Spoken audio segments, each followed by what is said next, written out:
The Holy Gospel according to St. Mark, the 4th chapter. When evening had come, Jesus said to the disciples, "Let us go across to the other side." And leaving the crowd behind, they took him with them in the boat, just as he was. Other boats were with him. A great windstorm arose, and the waves beat into the boat, so that the boat was already being swamped. But he was in the stern, asleep on the cushion. And they woke him up and said to him, "Teacher, do you not care that we are perishing?" He woke up and rebuked the wind and said to the sea, "Peace, be still." Then the wind ceased, and there was a dead calm. He said to them, "Why are you afraid? Have you still no faith?" And they were filled with great awe and said to one another, "Who then is this, that even the wind and sea obey him?" This is the gospel of the Lord. Praise to you, O Christ. You may be seated. I invite the young people who want to come forward for a children's message. We're going to gather in the front pew here.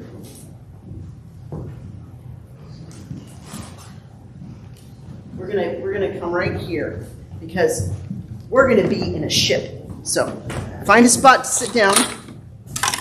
We're going to be with Jesus and the disciples on the ship. Okay? So here we are out in a boat. Have you ever been in a boat before? So boats tend to sort of rock in the water because water is not flat. So let's practice just sort of rocking. Yeah.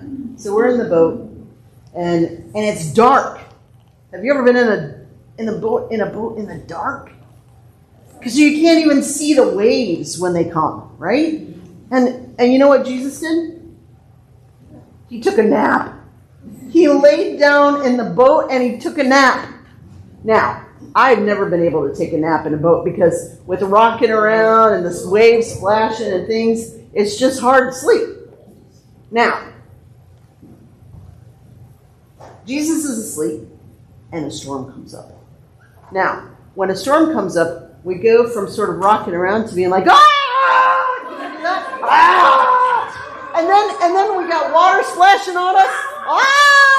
We got water splashing on us." "Ah!" And you know what? Jesus is still asleep. Now, do you think if you were taking a nap and you had water splashing on you, you'd still be asleep? Yeah. Probably not. But Jesus was still sleeping. And we're like, "Ah, Jesus!" And so we go to Jesus. We go to Jesus and we're like, "Jesus, wake up! What are we going to do? We're going to die!" That's what happened. And you know what Jesus did? He woke up. So he's probably a little cranky, right? Because he was taking a nap. Are you cranky when you wake up from a nap?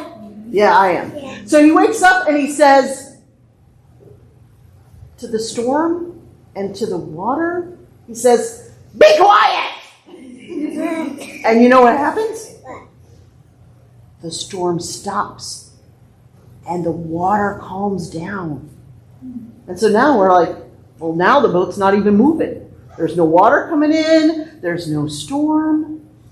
Can you believe that? Jesus told the storm to be quiet, and it just did. It's a miracle, right? Yeah. Well, so then the disciples, they were probably pretty happy, right? Because now there's no more storm and no more water coming in. But now they say to each other, "Well, who is this? Who is this guy who was napping in the boat? Even the wind and the waves listen to him." Yeah, how? That's what they were wondering. Yeah, because Jesus had the power to stop the storm. Pretty amazing, right? Do you want to do a little storming again and get some more water? Yeah, you want to? No? I think Pearl and this end. We're storming again a little bit. All right. Anybody else who's hot, we have some, misting water, so you can just let us know. All right, so let's say a prayer, okay? Hold your hands. Dear Jesus, thank you for stilling the storm. Amen. Now, I brought a little present for you because when we're out in a boat and we think that we're going to drown, there's much bigger things than this, but they're called life preservers. Yeah. And so I made little life preservers for each of you so that you can remember that when we're in a storm, Jesus saves us. Mm-hmm. And I made these with my very own hands, so they're not perfect. All right? Well, thank you guys for coming up. Thank you. And so, so feel free to tell the story again and again about,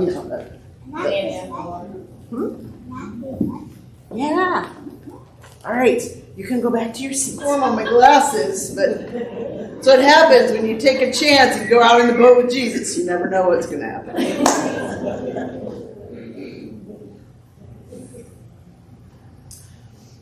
Who is this that even the wind and the waves obey him? Who is this?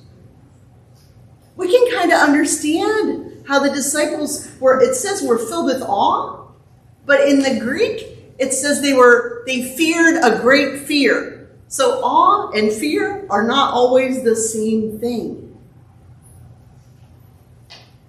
But in today's story, we're still at the very beginning of Jesus' ministry. I mean, we've been traveling with Jesus and the disciples. We've seen him healing people, teaching people. Last week, we had him teaching with a parable about seeds and growing. And now they're in the boat. Because Jesus says, let's get in the boat and go to the other side. Jesus is inviting the disciples to go into the unknown. Now, they were fishermen, so they were probably pretty comfortable in a boat. They knew a thing or two about boats.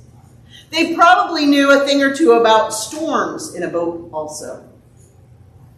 So it says, Jesus says, let's go, and they say, all right. They take him just as he is, and they start heading across the lake in the boat. And Jesus is tired because he's been teaching and he's been healing and people have been following him around. So you can imagine he's really, really tired. And so he lays down in the boat to take a nap.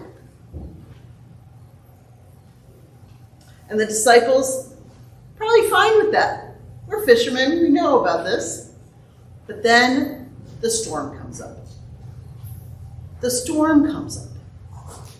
And it says the boat is almost swamped and Jesus is still asleep.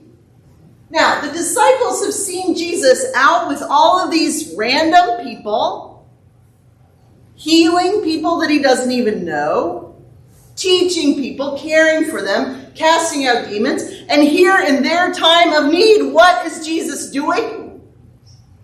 He's sleeping. He's sleeping. He said, come on, we've seen you. You do all of these amazing things for other people. What about us? So can you imagine? They're in the boat, and this is the way I picture it. I'm not going to wake him up. You wake him up. I'm not going to wake him up. You wake him up. I'm not going to wake him up. Well, we're going to die if somebody doesn't wake him up. Somebody needs to wake him up. Okay, we'll all wake him up. What are you doing, teacher? Don't you care that we're going to die here? Can you imagine Jesus waking up to them all screaming at him? What is going on? And so Jesus wakes up. Does he chastise his disciples for waking him up? No. No. It says he chastises the storm and the sea. Okay, peace, be still, be quiet. And it says, immediately there is a calm. Immediately there is a calm.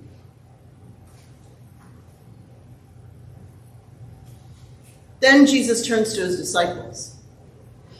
And instead of rebuking them, he invites them into relationship. He says to them, "Why are you afraid?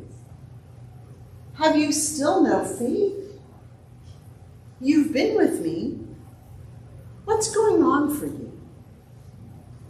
He invites them into relationship. He does not rebuke them. "Don't ever wake me up. What were you doing? You're a fisherman. Can't you deal with this?" No, that's not how he responds. He responds inviting them into conversation, inviting them into a deeper relationship. And does that make them feel more comfortable? I don't think so. I think then they turn to each other and they say, "What have we gotten ourselves into? This guy can even still the storm." Kind of scary. Has anyone here ever met anyone who can make a storm stop? No. So we can kind of understand how they might have been filled with awe and some fear of what have we gotten ourselves into. And yet, they had to notice that the storm had been still, and that while they might still be stirred up, there was calm around them. I kind of imagine that Jesus goes back and takes the rest of his nap after that. But what we see here is a Jesus who is loving and creating connection, even in the midst of storm and fear and worry.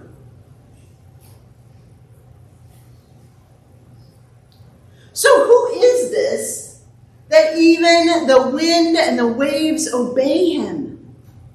Is that the way we think about Jesus?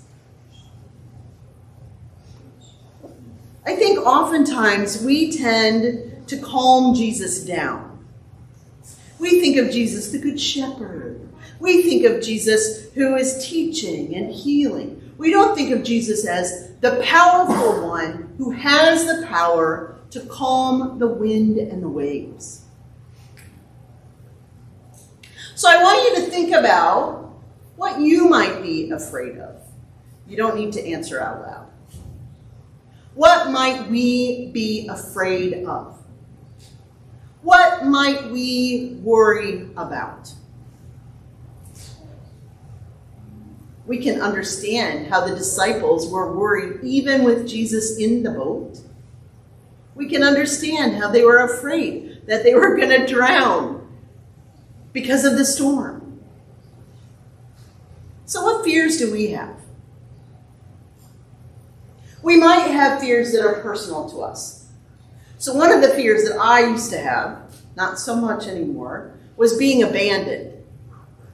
And so when I first started dating Len, my husband, if we were out somewhere and I went to use the restroom, I would make him stand outside the restroom so that I knew that he did not abandon me.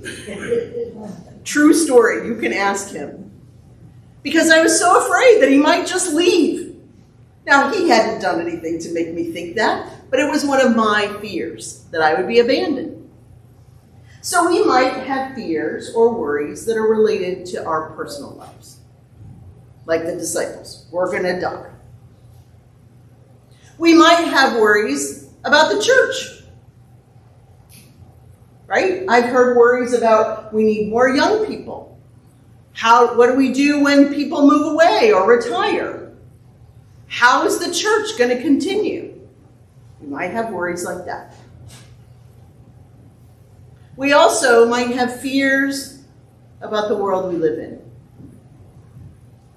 We might be concerned about climate change and the weather patterns that result. We might be concerned, afraid, worried about the violence that happens around us. We might be concerned about all kinds of things.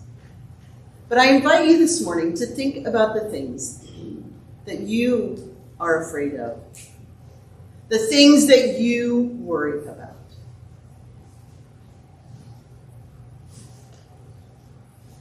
And about who is this that even the wind and the waves obey him. When we have fears, is our first choice to turn and pray to Jesus? I know often in the throes of fear, my first thought is not necessarily to turn to Jesus. And yet even the disciples, are you not worried that we're dying here? It was a prayer. That was a prayer. We don't have to be all perfect. In our fear, we can just say, Jesus, I'm struggling here. Do you pay attention to me? I need some help.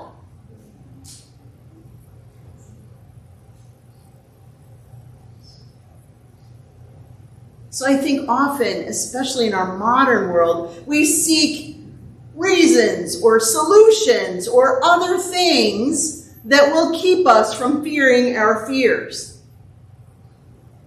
When we have the one who can calm the storm. So I would invite us to share those things that weigh us down, the things that hold us back, our fears, our worries. Let's share those with Jesus. Let's ask for some help.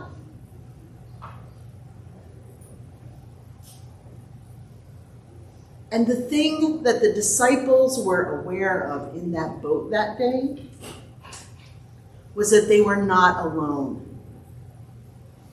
They were not alone in the storm. Jesus was right there with them.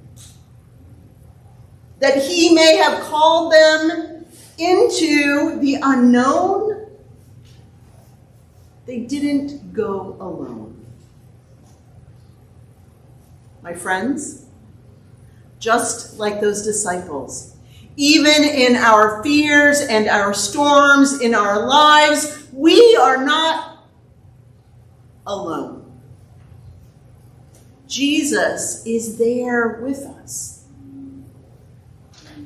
So I'm going to invite that as we think about the things that cause us fear and worry, that we be intentional about sharing those things with Jesus, about calling out to the one who has the power to still the wind and the waves. Let us call out to Jesus. Help me. Be with me and calm the storms in my life.